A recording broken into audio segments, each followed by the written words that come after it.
presidential candidate of the People's Democratic Party, PDP, Atiku Abubakar, yesterday said he would resuscitate Nigeria's ailing economy by launching a $10 billion economic stimulus fund within his first 100 days in office if he wins the 2023 presidential election. And following the appearance of the PDP's presidential candidate, Atiku Abubakar, presenting his economic agenda to the Lagos Chamber of Commerce and Industry, attention now, of course, switches to the other candidates, in particular, Peter Obi, presidential candidate of the Labour Party, postponed his September 14th appearance at the LCCI until a yet-to-be-announced rescheduled date.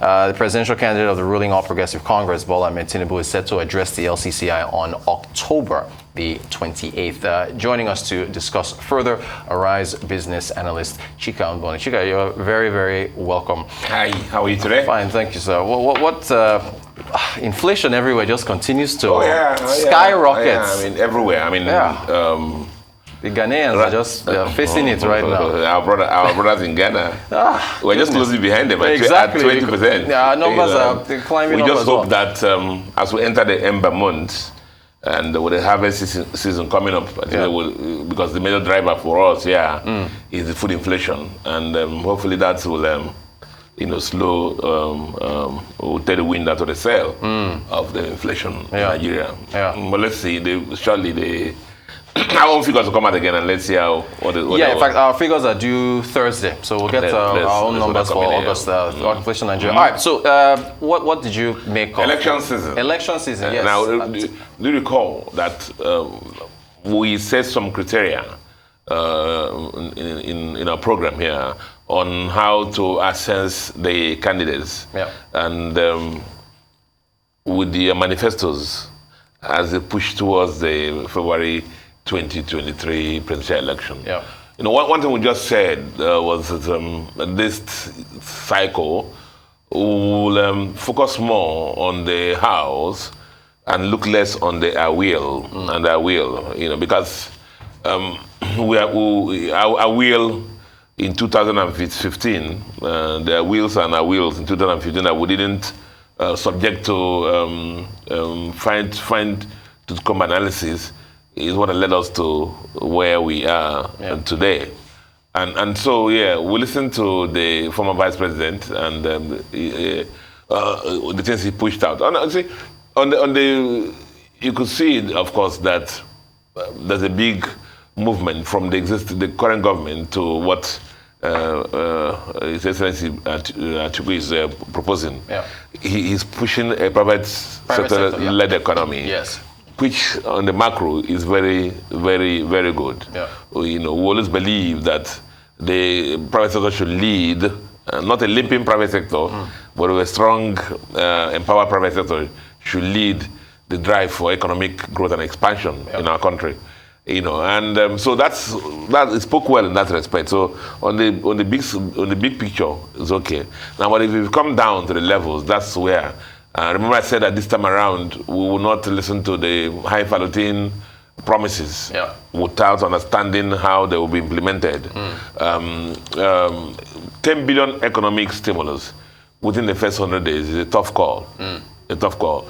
Now, you do recall also arising from the COVID challenges, the Central Bank of Nigeria and the Nigerian economy.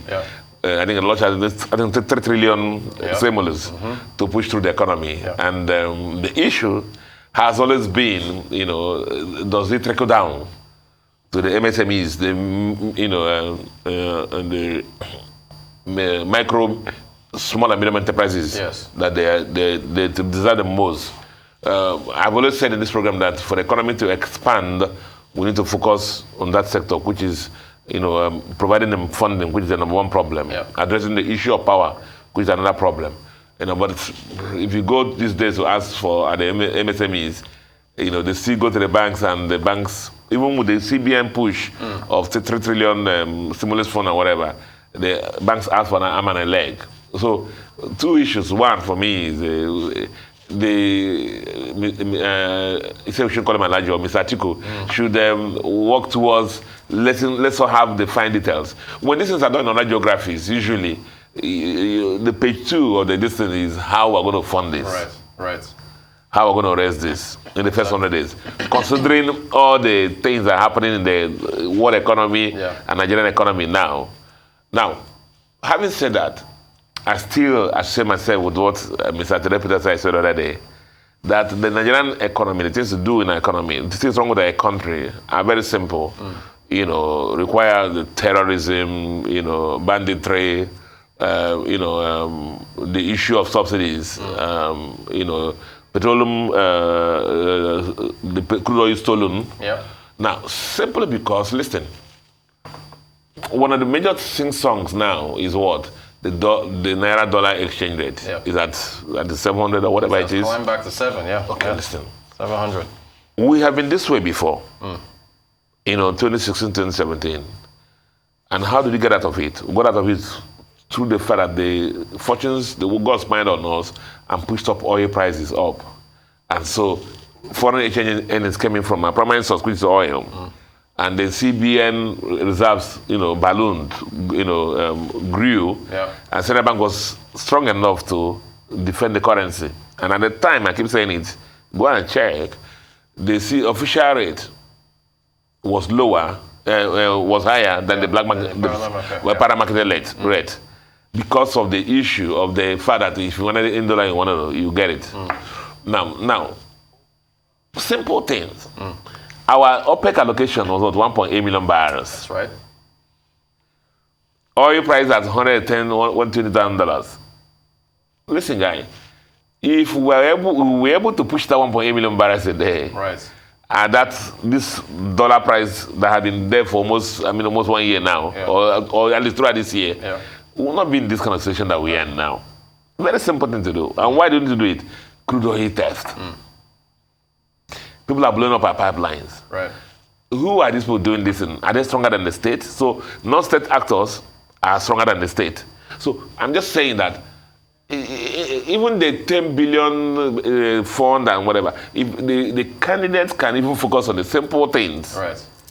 The leakages happen in our country, the issue of security, because the MSMEs, if you launch this fund now, the MSMEs, how will we move our products to Kaduna? Right. Or raw materials from Meduguri. Right. Or some other areas, there's some roads now they cannot even go on. So that fundamental issue that we address, very simple to do, and requires what? Sincerity and what? Courage. Yeah. He also talked about, he mentioned this again yesterday, $20 billion for an infrastructure fund. But as far as continuity of government, we have Infraco. There's Infraco there. Yeah, so wouldn't it work to continue that instead of starting a new?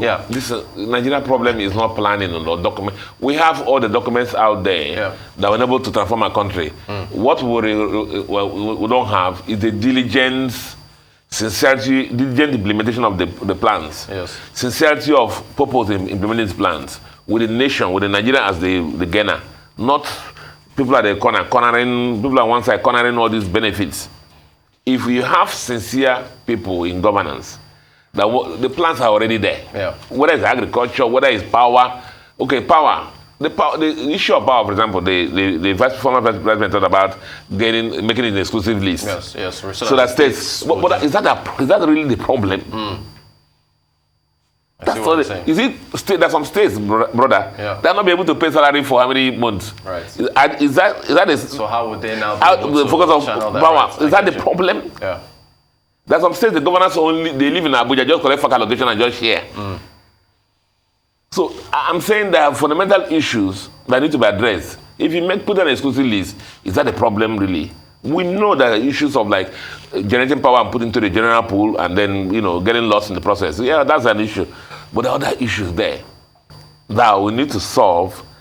It's like building a house, they're focusing on the 30th floor. Meanwhile, the foundation is that. I got you. Something does need to be. I want to get your thoughts on that. Is him coming forward and putting his plan forward? We're yet to hear from Peter Obi. We're yet to hear from. As I told you, everybody must speak. Come forward, yeah. And please, this year, we don't want prepared scripts. Right. We also want them to talk extemporarily. Like, let them be in a panel, let them be in a distance. So ask them question. Yeah. Without let them talk. All right. Not to reading prepared speech. anybody can write, and some of them are even struggling to read the speech and can pronounce some things wrong, because they don't understand the things inside the paper. Let's hear them, that they participated in the development of these issues. They understand the granular of that. It's gonna be a different something though. If other people don't do it, we wouldn't need this program. For sure. And that's why we have you to do it for us. All right, business analyst Chika Mbonu. Chika, always a pleasure. Thanks so much for joining us.